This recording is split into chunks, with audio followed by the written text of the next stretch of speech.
ज्ञान के प्रचार प्रसार का प्रधान साधन मौखिक रूप है, किंतु श्रावक का भाव भी महत्वपूर्ण है। विनय, उत्सुकता व जिज्ञासा हो शिष्य में। सावधानी, धैर्य और उत्साह जैसे सात्विक गुण होने चाहिए।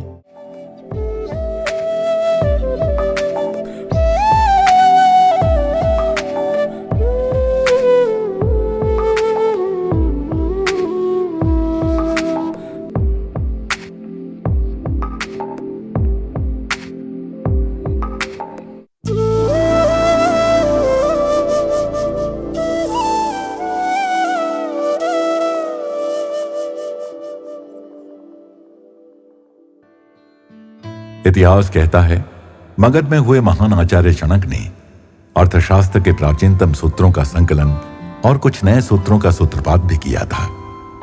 वो अपने काल के प्रमुख एवं प्रतिभावान आचार्य थे, किंतु भ्रष्टाचारी सम्राट धनानंद का विरोध करने के कारण उन्हें आजीवन कारावास की प्रताड़ना दी गई।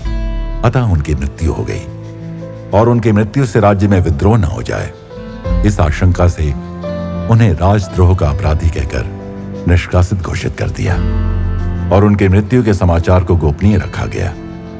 इनकी धर्मपत्नी भी सामाजिक बहिष्कार एवं दरिद्रता के चलते चल बसी। इनके पुत्र और मेधावी शिष्य विष्णुगुप्त ने फिर राजद्रोही का पुत्र कहलाकर कुछ कम संघर्ष में बचपन नहीं बिताया। इन्हें मगध छोड़कर तक्षशिला जाकर पढ़ना पड़ा और यही विष्णुगुप्त साधना की अग्नि में जलकर अमूल्य कंचन समान निखरा और महान दार्शनिक, अर्थशास्त्री और कूटनीतिज्ञ चाणक्य बना, जिसकी नीतियां उस काल की तरह आज भी प्रासंगिक हैं। पिता और आचार्य चाणक्य ने एक बार इनसे कहा था, पुत्र, तू अपने भीतर साधना की अग्नि को जन्म देना, ज्ञान की साधना में तपना, सूर्य नहीं तो दीपक तो अवश्य बनना। उन्होंने उनकी इस बात को पल पल याद रखा और अक्षरशः साकार कर दिखाया। हमें हमारी जगत जननी अम्मा दिन रात याद दिलाती हैं कि हम मोमबत्तियां नहीं जो दूसरों द्वारा जलाए जाने की राह देखें, हम तो स्वयं प्रकाशित सूर्य हैं। हम असहाय बिल्ली के बच्चे नहीं, शक्तिशाली शेर हैं। चलो देखते हैं हम में से कितने चाणक्य से प्रेरणा पाकर उनके वाक्य को साकार कर दिखाते हैं। प्रेम स्वरूपी, आत्म स्वरूपी आप सबको नमस्कार। അറിവ് നേടാൻ നമുക്ക് വേണ്ട മറ്റൊരു പ്രധാന ഗുണം ശ്രദ്ധയാണ്. ഉദാഹരണത്തിന് സൂചി നമ്മൾ നൂല് കോരുന്നു, എത്ര ശ്രദ്ധിച്ചാലാണ് അതിലൂടെ കൊത്താൻ പറ്റുന്നത്. അപ്പോൾ അതേപോലെ ഒരു അവയർനെസ് ആയിരിക്കണം നമുക്ക് ഓരോ കർമ്മങ്ങളിലും ഉണ്ടാകേണ്ട എന്നുള്ള. किसी ने एक महात्मा से कहा, आपके मित्र की एक सुनी सुनाई बात बताऊं मैं आपको। अब महात्मा मुस्कुराकर बोले, अवश्य, परंतु हमें 3 मानदंडों का पालन करना चाहिए। उनमें पहला ये कि कथन सत्य हो, सत्यत्व निश्चित करो। क्या तुम्हें निश्चित मालूम है कि तुम मुझे जो बताने वाले हो सत्य ही है? आदमी ने कहा, नहीं। फिर महात्मा ने कहा, दूसरा मानदंड है कि वो बात लाभप्रद हो। क्या तुम आश्वस्त हो कि निश्चित ही बात लाभप्रद होगी? आदमी बोला, नहीं। महात्मा ने कहा, तीसरा मानदंड, तुम्हारी बात सुनने वाले के लिए प्रियकर हो। क्या तुम्हें विश्वास है कि तुम्हारी बात प्रियकर है? आदमी बोला, नहीं। अब महात्मा ने कहा, जो भी बात तुम मुझसे कहने वाले हो वो असत्य है, हानिकारक है और अप्रिय भी है, तो ऐसे शब्द बोले ही क्यों?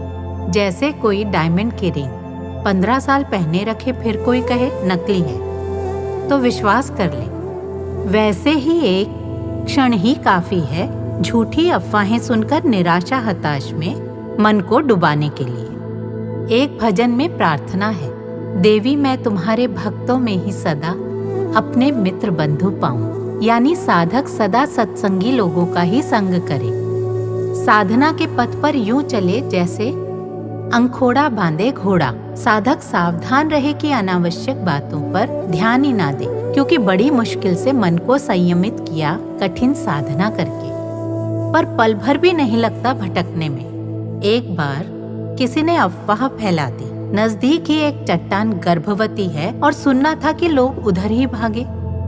ऐसा है हमारा मन। ज्ञान के प्रचार प्रसार का प्रधान साधन मौखिक रूप है, किंतु श्रावक का भाव भी महत्वपूर्ण है। विनय, उत्सुकता व जिज्ञासा हो शिष्य में। सावधानी, धैर्य और उत्साह जैसे सात्विक गुण होने चाहिए। धैर्य पूर्वक बैठें, सावधान होकर सुने, उत्साह पूर्वक भाग लें, वैसे जैसे कोई सैलानी दृश्यों का, नए स्थान का अनुभव लेता उसे अपने हृदय में उतारता है। आईना है गुरु भी, नकारात्मक हो या सकारात्मक, उनसे शिक्षा ले लें। तभी अम्मा दूसरों को अपने दौर्बल्य के लिए आईना कहती है। एक बच्ची का प्रिय पात्र दुर्योधन है, क्योंकि उसे सीखने को मिलता है कि उसे कैसा नहीं बनना और कैसा बनना चाहिए। किसी के क्रोध को झेलना पड़े तो सोचें कि मुझे इतना दुख हुआ और संकल्प लें कि मैं कभी किसी के साथ वैसा व्यवहार नहीं करूंगा। कोई हमें प्रेम करे तो सुखद लगता है ना, हम भी करें तो दूसरे सुखी होंगे। तो दोनों अनुभव गुरु बन गए। उचित अनुचित का निर्णय करने में ये सहायक होगा, ये महत्वपूर्ण है। ज्ञान की प्राप्ति में दूसरी आवश्यकता है सतर्कता। छोटी छोटी चीजों में भी सतर्कता, जैसे सुई में धागा पिरोना।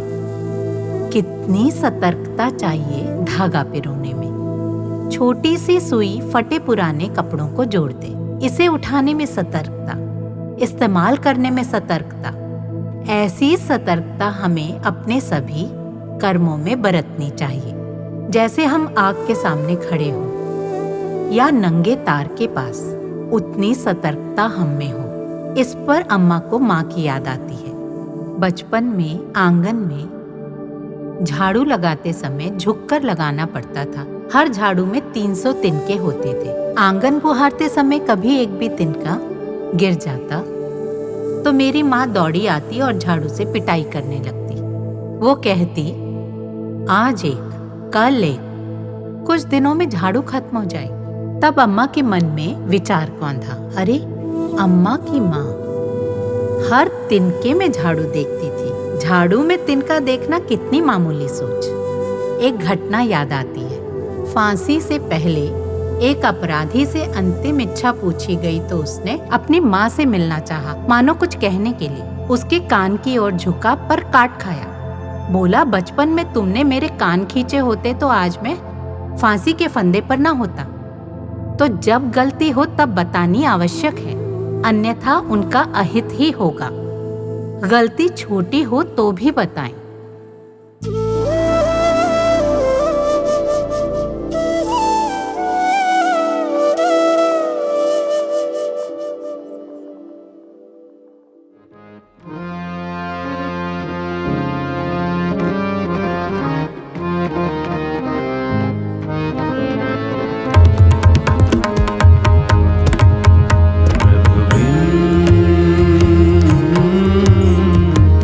जीवन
जब अम्मा तिरुपुर से यात्रा के बाद देर रात कोयम्बतूर के अपने स्कूल पहुंची, तब भक्तों की बड़ी भीड़ उनका इंतजार कर रही थी।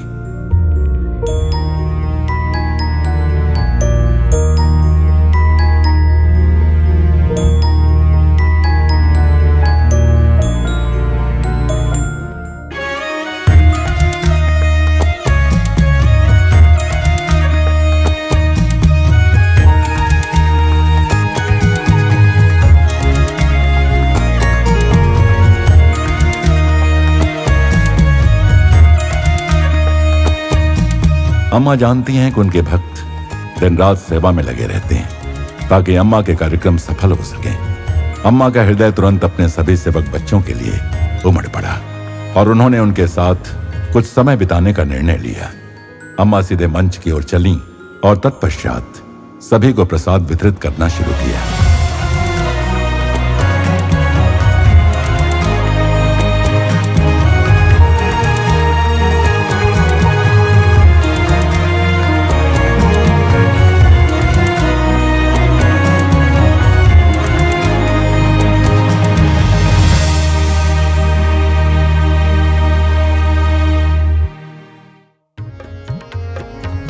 इसके बाद अम्मा ने भजन गाते हुए अपने बच्चों को भक्ति की अनुभूति से भर दिया। अम्मा के मधुर भजनों से सभी भक्तों के दिल आनंद और प्रेम से भर उठे।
जब अम्मा ने विदा ली तो अम्मा के बच्चे इस रात के समापन के लिए तैयार नहीं थे, लेकिन उन्हें यह सांत्वना थी कि अगले दिन अम्मा का सार्वजनिक कार्यक्रम शुरू होगा, जहां वे फिर से अम्मा का दर्शन कर सकेंगे।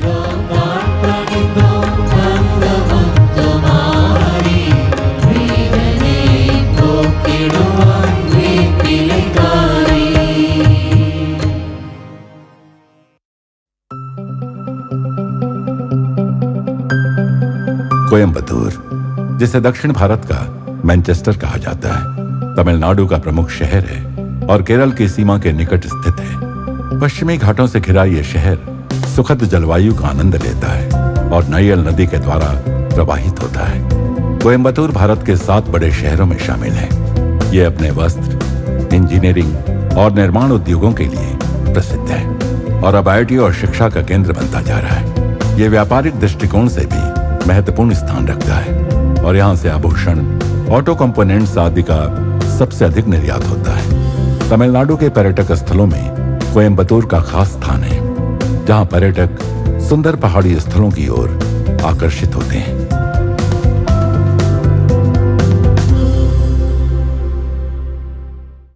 अगली सुबह अम्मा सभागार में जल्दी पहुंची, जहां भक्तों की भारी भीड़ पहले से मौजूद थी।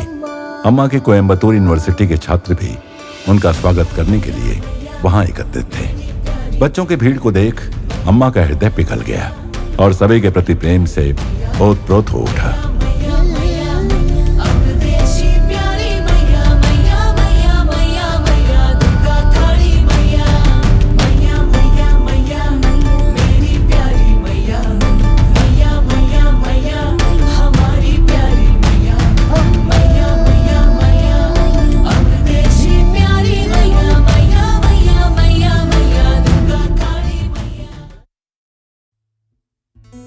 अम्मा का स्वागत सांसद आरपी मरुदराजा, विधायक के अर्जुनन, पूर्व विधायक षणमुगम और अन्य गणमान्य व्यक्तियों ने किया।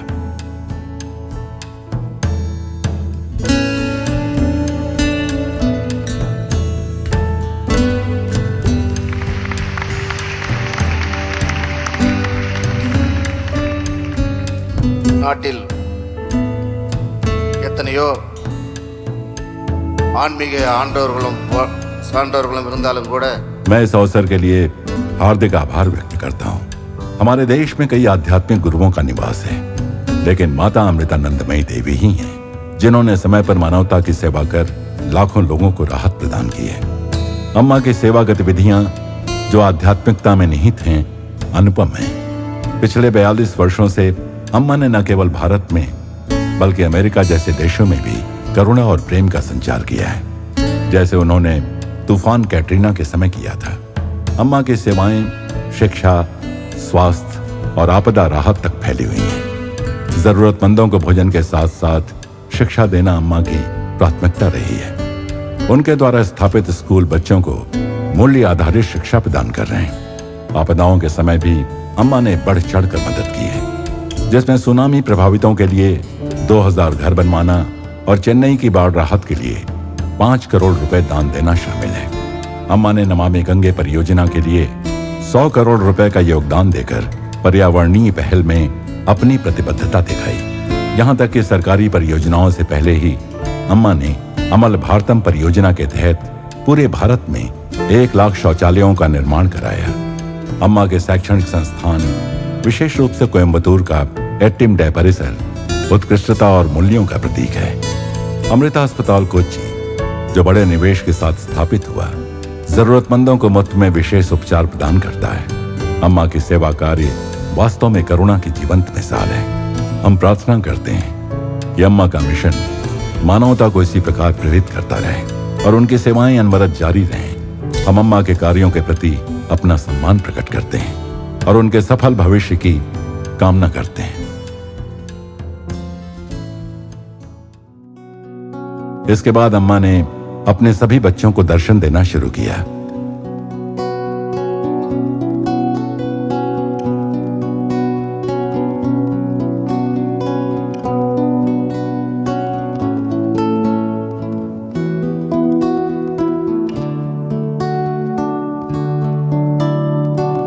अगली कड़ी में कोयम्बतूर से और भी